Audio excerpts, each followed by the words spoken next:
Okay, good morning, everybody. Hope they're in Zoom land. I feel like I'm back in the classroom. Make sure you mute if you haven't already, so we don't get the feedback of people not on mute. A couple of announcements. Yeah, there's a lot of feedback, so make sure you look down, make sure you're on mute. Kelly, can you mute everybody from your end? Okay, perfect. So a couple of announcements first, and then I'll get to our introductions. So I'm Sandra Simpson, one of the the communication director.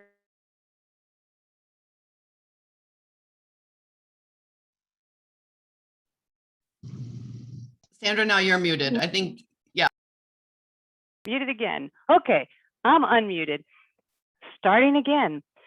Okay, so I'm Sandra Simpson. I'm the communications director for the Institute. I'm going to give a couple announcements, and then I'm going to start by announcing our plenary today. So I'll remind you that just like yesterday, we have two different tracks, which will start after the plenary. They'll start at 1 o'clock Eastern time, noon Central time, and 10 o'clock Pacific time. I guess that's 11 o'clock Mountain time. So if you're on Mountain time, we don't have that on the schedule. The even concurrent sessions will be monitored by Lindsay Gustafson and myself. The even concurrent sessions will be monitored by Kelly Terry and Emily Grant. And like yesterday, if you want to switch between Zoom sessions, those Zoom concurrent sessions links are on the email that Kelly sent out this morning. Online evaluations for the conference will go out after the conference in an email, and it'll be a link, and you'll be able to fill that online out. Please give us your feedback. It's really helpful to us. We are recording the plenaries. Those will be available on the ILTL website sometime next week. We do not record the concurrent sessions, but we will be having slides and any documentation that the speakers gave us. That will be available on the ILTL website next week as well. For those of you who are new to the Institute for Law Teaching and Learning and like the teaching information you got, are hungry for more, you can go to lawteaching.org, which is our website. And please, if you like getting information on teaching, sign up for our listserv. You can do that on our website. Just in case you think we'll junk up your email, we don't. It's about 2 to 3 emails a month, and it's a one-way listserv, and it's all about teaching and pedagogy. So on to our plenary speaker today. I have the pleasure and the honor of introducing my friend, Ellen Murphy. I do, like Lindsay yesterday, I have a little story. I met Ellen Murphy from Wake Forest at the West Academic Faculty Advisory Conference a few years back. I think it's been 4 or 5 years now. This is a conference where West Academic gathers professors from around the country to talk about the future of legal education. That particular year, we were talking about the new trend of online learning and hybrid learning. And I say new because whatever's new to legal education is not new to everyone else in education. But I was so intimidated by this conference because I didn't teach online. And I was even more intimidated when I started reading the bios of the other people that were going to be there. And one of them was this person, Ellen Murphy. Ellen Murphy, sorry. And I was so intimidated by her bio. And she was the first person I met in the lobby. And I was fangirling. Like, I was so nervous to talk to her because I knew she had been teaching online since 2009. And she was the education consultant in synchronous, asynchronous, blended, flipped classrooms. I didn't even know what those meant. But she was an expert in those modalities. And I was so excited. I knew that she had served for 4 years as the law school's first dean of instructional technologies and design. And again, wow, she was so impressive. But despite her expertise and my lack of it, she was very supportive and encouraging, so much so that I was immediately put at ease. She has that gift of making people feel welcome. She helped me feel like I belonged there, and I'm sure she does that for her students. We are so lucky to have her expertise today. She currently serves as Wake Forest Law Associate Dean of Strategic Initiatives and is the Chief Architect of the school's online Master's Studies in Law, a program for working professionals. She's the author of several textbooks on professional responsibility, ethics, and the unauthorized practice of law. I am, as you can tell, humbled and excited to experience Ellen's plenary session today, titled, When Some Things Change, One Thing Stays the Same. Take it away, my friend, Dean Ellen Murphy of Wake Forest University School of Law. Wow, Sandra, thank you. That was so kind. And I remember when we met, and that was such a fun fun event. And we actually have a West academic person in with us right now. So who was with us at that, who was guiding us, I should say, at that meeting.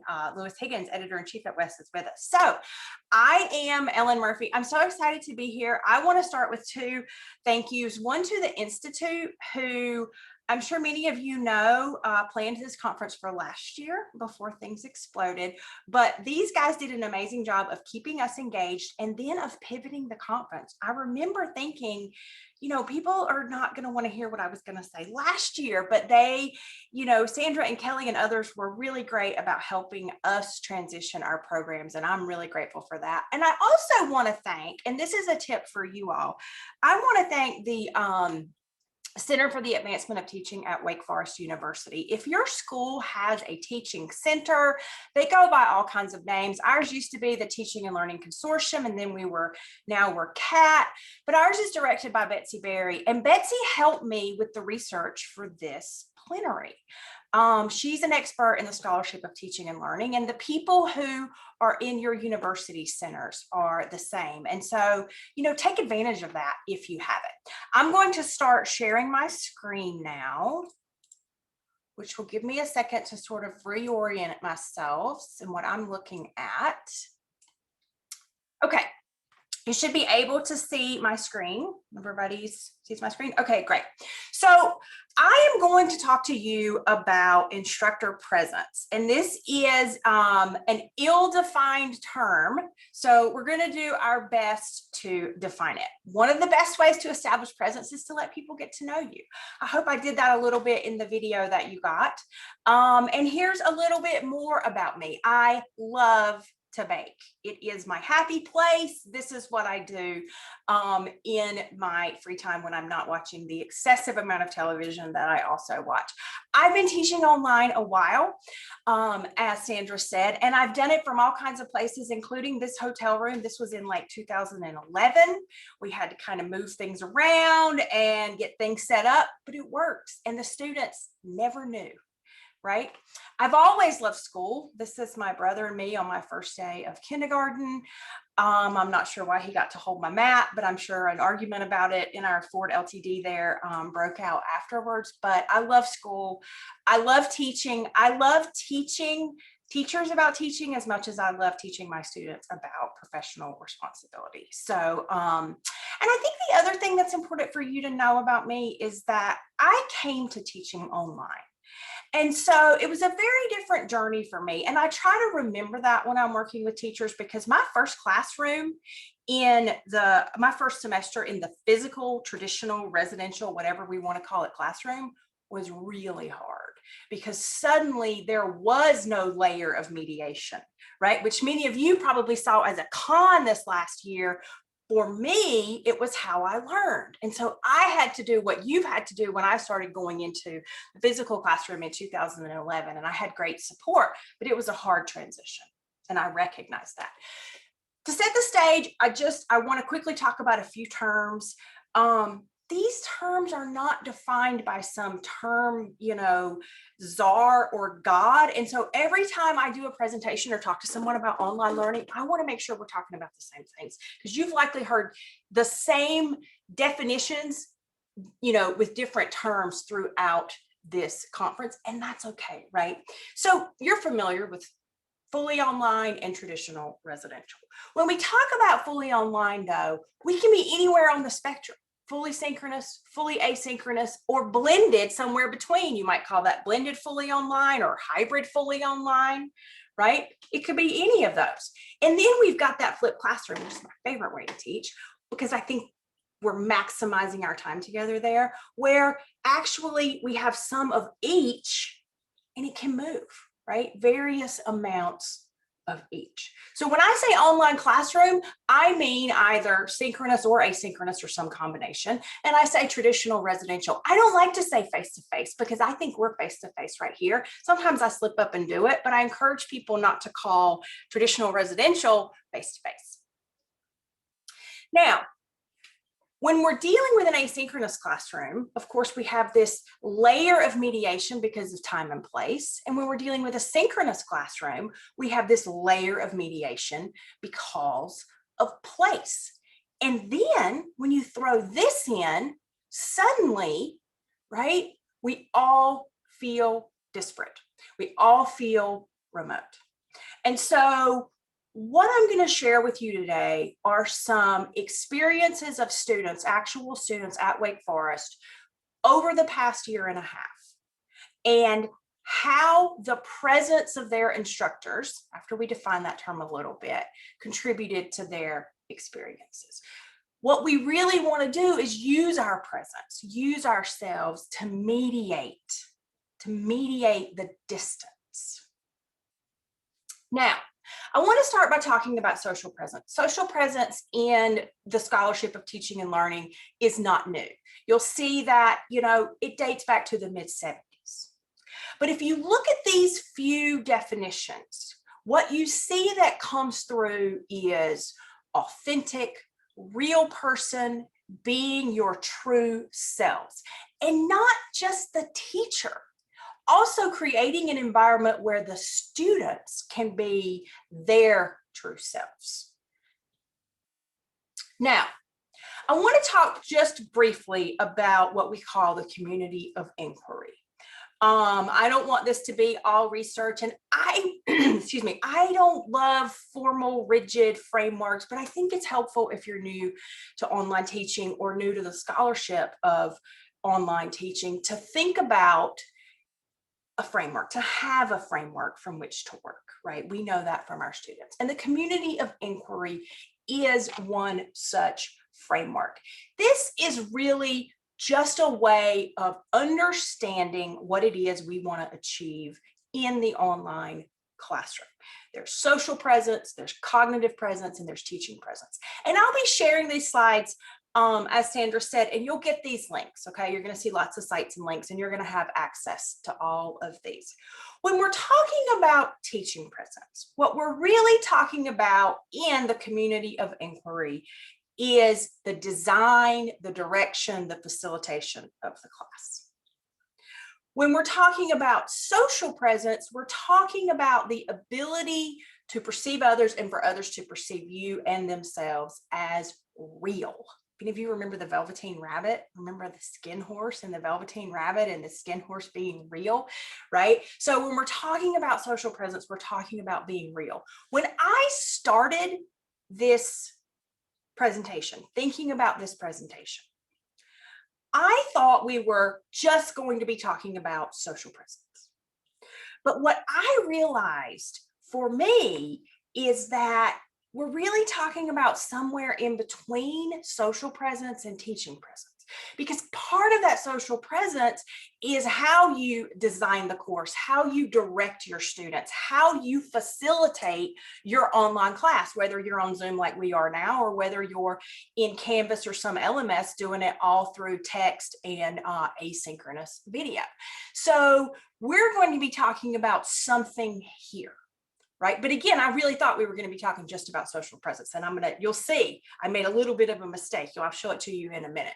Now, when you talk about cognitive presence, and you can Google community of inquiry, look at the website, there's great information out there. But what they're really talking about is the extent to which the learner can construct and confirm meaning of whatever it is. And you use the teaching and the social presence to stimulate the cognitive.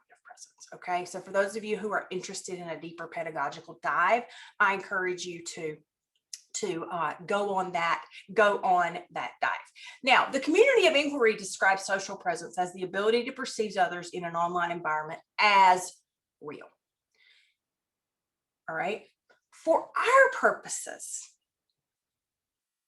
instructor presence is the professor's actions and behaviors that make them real. Again, part of that teaching presence, that design, that direction, that facilitation, right? It's not just my persona or how I engage with Matt and Aisha, who are my two students who are here today with us, but instead it's also how I design the class and my teaching presence. Now, why is it so important? Well, the data don't lie, right? Direct positive correlation to success and satisfaction in online courses. Enhances motivation, increases the depth and quality of interactions and discussions, and reduces isolation. Remember that remoteness that's been exacerbated by this year, and improves student performance. These are just a few of the statistics. There's tons more out there. Now, I will tell you where the data starts to vary. The data starts to vary in, do you need video? Do you need audio? Is one enough? I noticed a tweet last night from Adam Grant. If you follow him, a new study that just came out that sometimes when we have video, and this was centered on the workplace. I didn't read the full study, but I read a little bit. Sometimes when we have video, we're actually more likely to be, in my words, clumsy in our interactions than we are when we just have audio in a conference call. I'm not sure I agree with that, right? I want to dig in and look at that a little bit more, but that kind of data is going to vary. And what's also going to vary is what you are as a teacher, your authentic self, and your students' needs are going to vary. Right. And so we all know from years of teaching that anything we do that makes Michael happy as a student is not necessarily going to make Patricia happy as a student. Right. And so we have to experiment and take our time and figure out what works. So structured presence to mitigate this layer of mediation. How? Well, this is where I called on my students. And I asked them, this was the question that I asked them. I asked them this question before. I wanted to do it well in advance that I could get answers and actually use some of the data. I'm not sure I'd word this question exactly the same now that I've explored presence more and social presence and teaching presence and thought about it, but I think it works. And this is what I emailed my students. What is it that professors do in the online classroom that lets you know they are right there with you? Okay. Teaching presence, social presence combined together. Now, Aisha, did you make it? I know you had, if you're here, unmute. I think we may. Okay. So I got an email from Aisha this morning. Aisha is a rising 3L at Wake. She is interning with a firm in New York. And as you all know, that comes first, right? Aisha has an MFA. She's originally from LA. She's very interested in entertainment law. I got this message from Aisha just a few minutes ago. Hi, Professor Murphy. I was called into a last minute arbitration hearing and I've been made the note taker for the attorney. I may not make it. Okay. So I'm going to be Aisha. I really hate that you're not going to get to see Aisha because I'm going to tell you something about Aisha. Aisha was well, let me say it like this. If you'd asked me to do a presentation on student presence, I would have said get Aisha to do it. Aisha in my class, she was the nodder. When I would say an attorney did something horribly unethical, she would shake her head. I mean, she was my sort of guidepost, right? She was the person that let me know how the class was going. And that's really important, right? Okay, but here's what Aisha said to this question. And I apologize that she can't be here. And I apologize I'm reading, but I'm going to read her email. The best online professors started not only the semester, but every single class with a positive mindset. Professors who were negative about Zoom, and that was the majority, started the semester and every class completely down on Zoom. We knew they hated it. They told us they hated it, and they behaved as though they hated it. It was awful. The professors who build a positive presence into their classrooms were quite simply my favorite online professors. They didn't view Zoom as a barrier. Instead, Zoom just didn't exist. Zoom wasn't a part of the class. We were. If anything, these professors seem to view it as a helpful tool. Their positivity, even though they had very different teaching styles, meant that they brought their authentic selves to the class, which meant that they spoke to us like we were all there in one room. There was no Zoom. It was just the professor and the class. It completely changed everything. Also, the professors who were the most effective at being a presence in the online class were the ones who talked to us. They talked at the camera, but they actually spoke to the students beyond that camera. They projected their presence to students who weren't in the room, but were in the class. These professors were just themselves, so they spoke to us as themselves, not like they had to put on a performance. Okay. I thought this was a remarkable response. When I first sent this email out, Aisha wrote me back and said, well, I think what's most important is that the professors speak to you and not at you. And I wrote her back and said, what does that mean? In fact, don't tell me, join my presentation and tell the group. And so I hope what Aisha has said resonates with you a little bit. When I think about this, things that I think about that I do are using students' names in the hypotheticals to bring them in, right? If I see a student whose face is maybe looks a little perplexed, to actually say that, you know, hey, Rosa, you look like you have a question on your face. Is that, you know, is there something we should back up? Do you want to talk about that? So some little things that you can do. Now, let me say one more thing about Aisha. Aisha was a 1L when COVID hit. All right. So Aisha opted into a traditional law school residential experience at Wake Forest School of Law. Okay. Now we're going to hear from Matt. Matt is not only a dad, we can see what's most important to Matt, but Matt works at Johnson & Johnson. He's been there 23 years. And Matt is a student in our Master of Studies in Law program. Now, when I solicited student responses, thought there was a question. When I solicited student responses, I emailed all of the students I had last academic year, which is 2 asynchronous courses and 2 synchronous courses. This asynchronous course is an unauthorized practice of law course for our Master of Studies in Law students.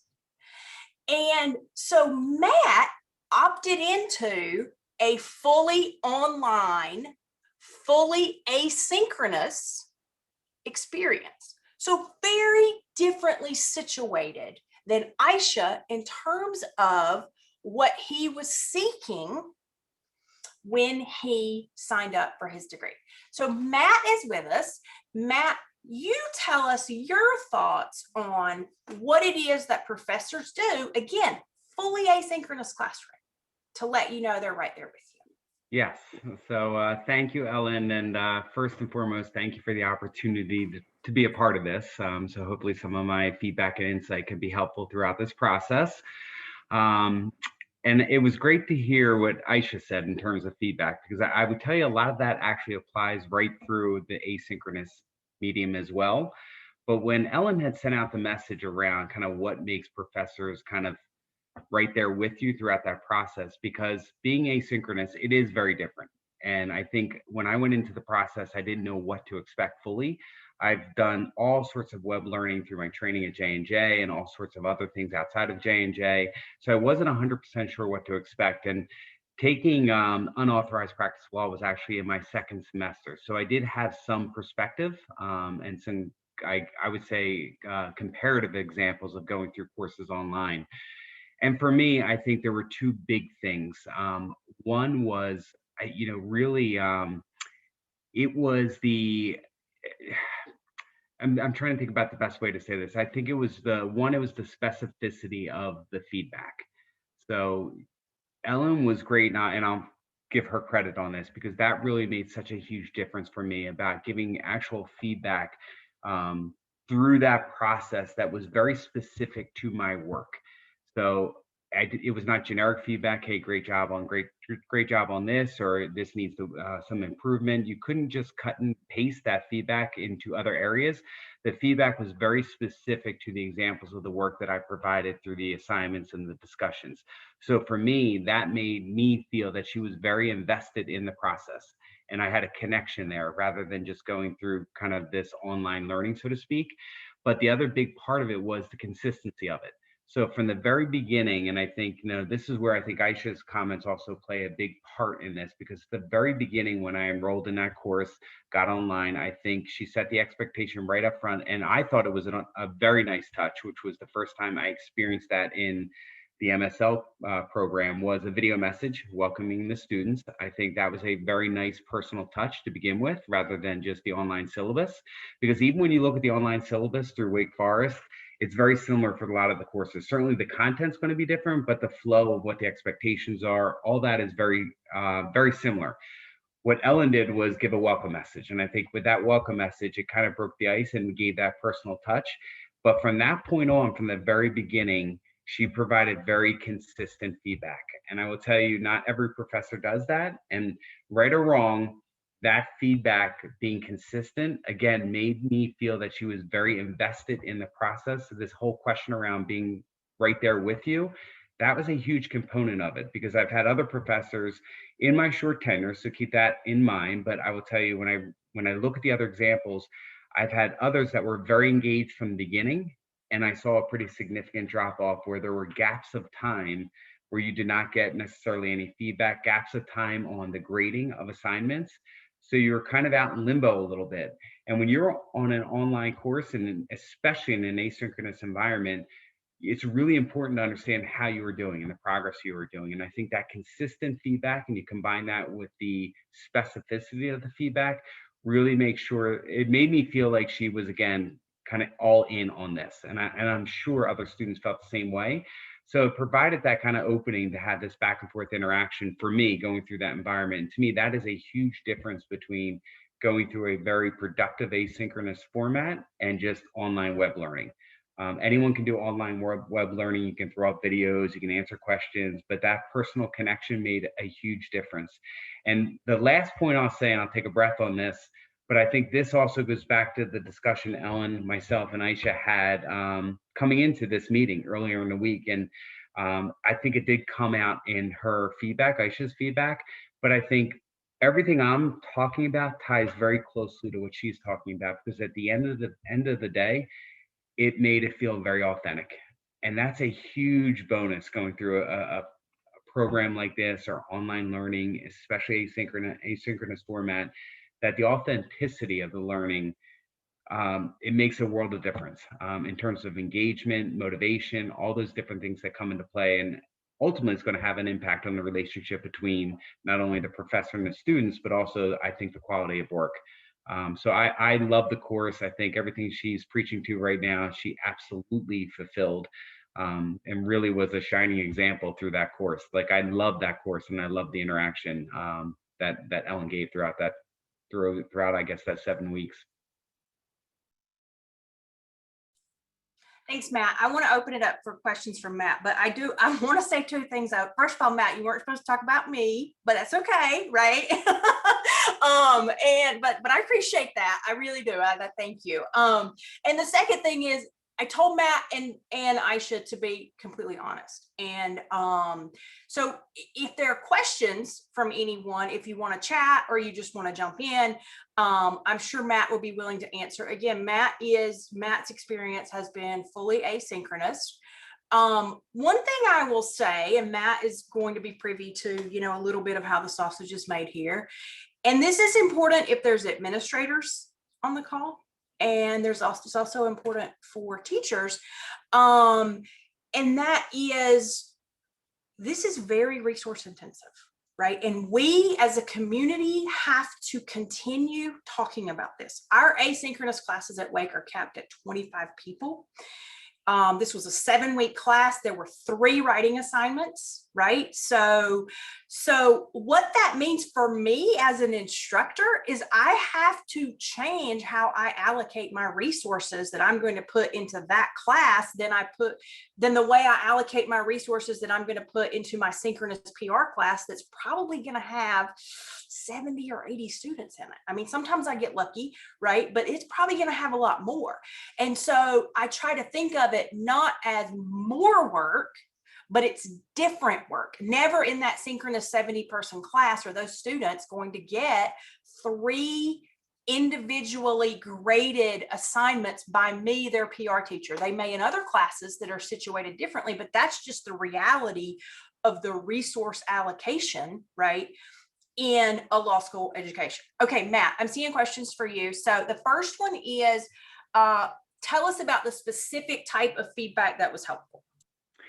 Yeah, so I'll do my best to answer this. If I can give one example, I think it's really, again, it's the specificity of the feedback. And a perfect example, and this is off the top of my head, I mean, I could certainly go back and look at very clear examples, but, you know, I remember in one of my writing assignments, I was talking about the intersection of unauthorized practice of law and artificial intelligence and kind of what that's going to look like. And with the rapidity of technology and how fast it's moving forward, it was, what does this landscape look like? And I made a comment in my assignment and or discussion. I can't remember which one it was. I think it was my assignment. And Ellen had went back and she gave very specific feedback around that particular point. And it was around kind of what that landscape, this is very interesting. And again, I'm quoting at a high level. So not her exact words, but it essentially was saying, this is a really fascinating point. We're going to talk about this later on in the course. It's going to be very interesting to see how this landscape changes and the dynamic of artificial intelligence. So that was very consistent through all my writing assignments, where she would go through and she would actually call out certain points. And it could be as simple as great point here, but more often than not, she would actually comment on the application of my work and what it looks like in the real world and what's happening out there. So it really made me feel like that she was spending the time going through and looking at my assignments and giving very specific feedback, which I so appreciated. And it made me feel like she was vested in the program.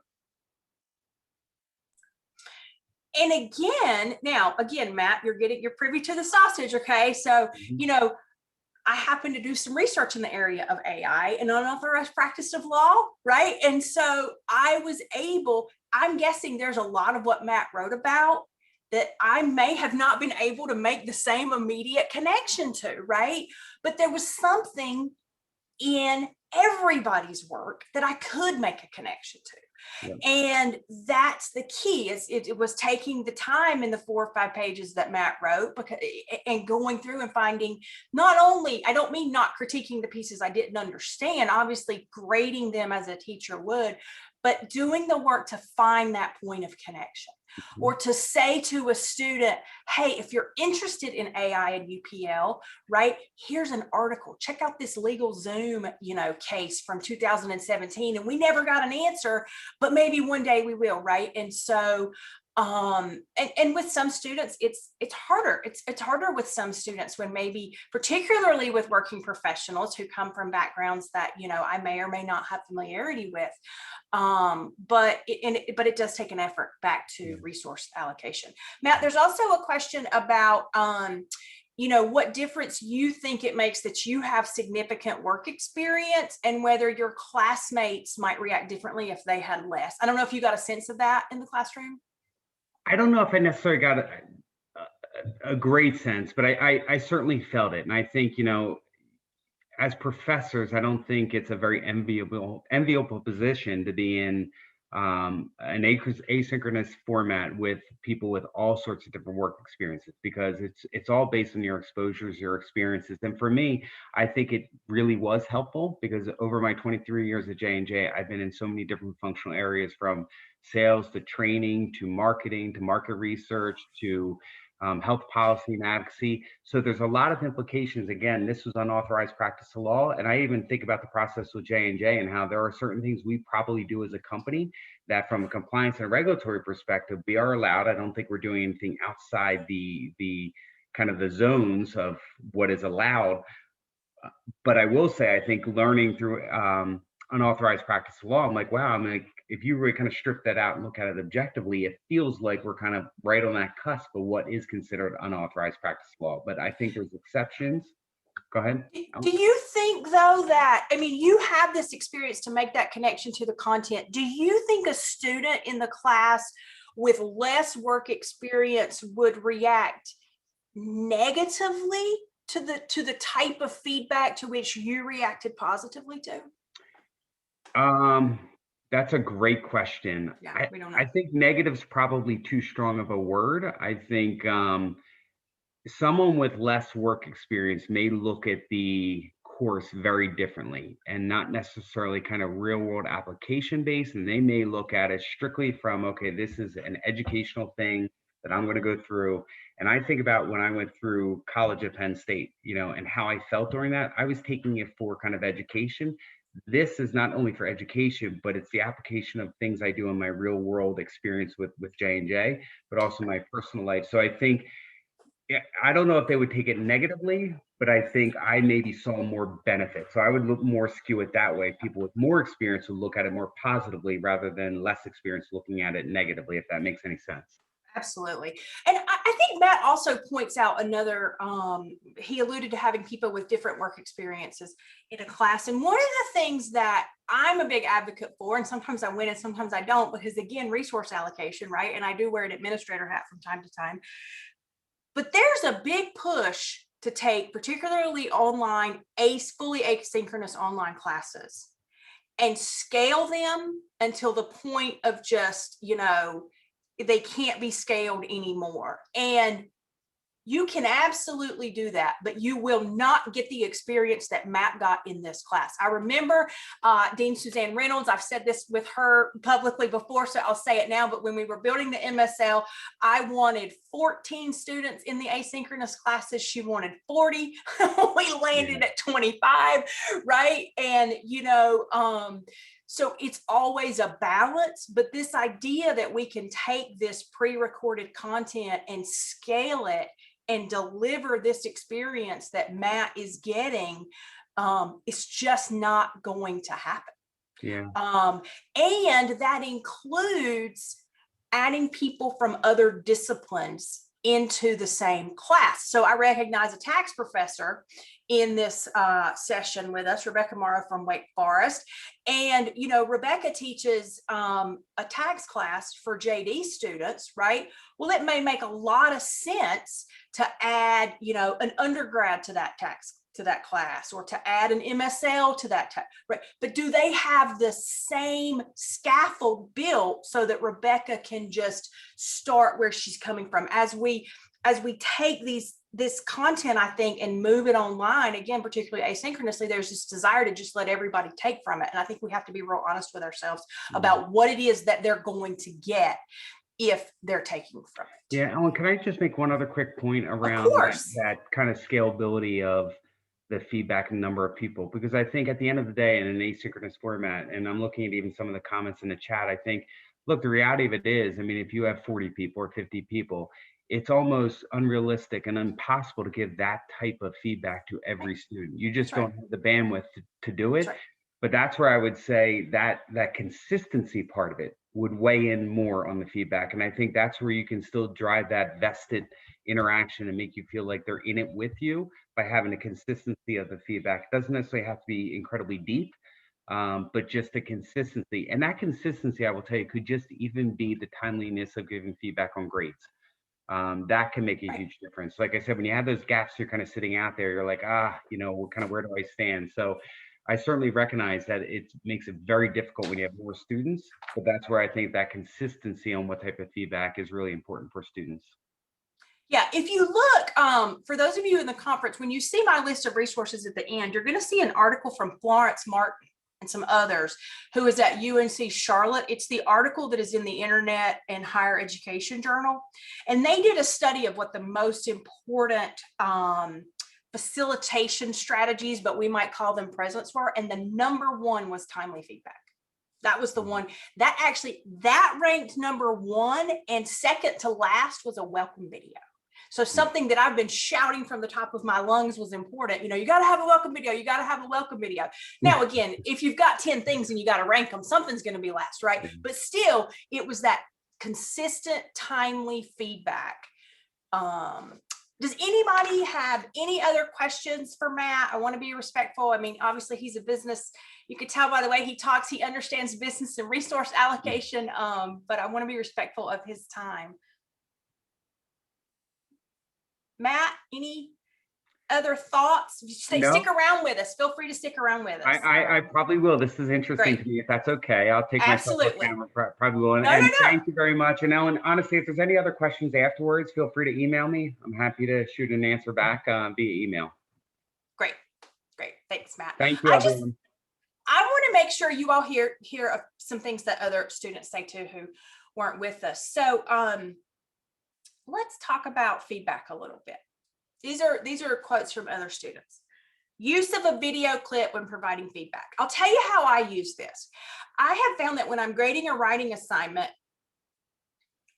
video feedback is harder for me. And again, I'm not a trained writing instructor. I'm an ethics instructor who's teaching an asynchronous course with a lot of writing. I tend to use video clips.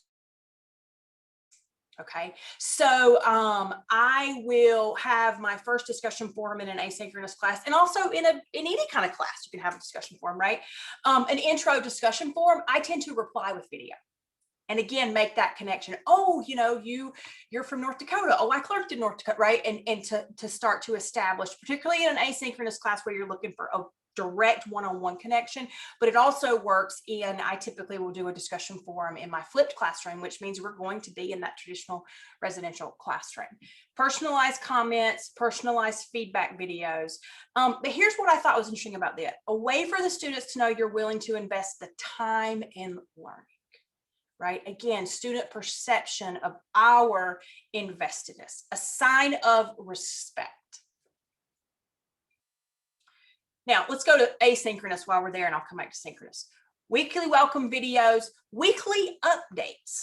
Now, weekly welcome videos, this is what I liked about this comment. It incorporated real-time acknowledgement on significant social issues. So you're able to address these topics that are coming up during the semester that you may not otherwise be able to address because you're not meeting with folks in Zoom like we're meeting right now. Consistent check-ins, and then of course, check-in calls and office hours. With an asynchronous class, we're talking about being able to be together. Synchronous, I'm sure a lot of you are interested in this because of our transition this year. I found the cold calling comments here really interesting. A number of students saying cold calling and polling were good ways to keep them engaged. I think what they're saying is, I was paying attention because I knew you were doing that. I may be wrong about that, but that is a little bit of what I hear them saying in this. We have had so many complaints this year about breakout groups.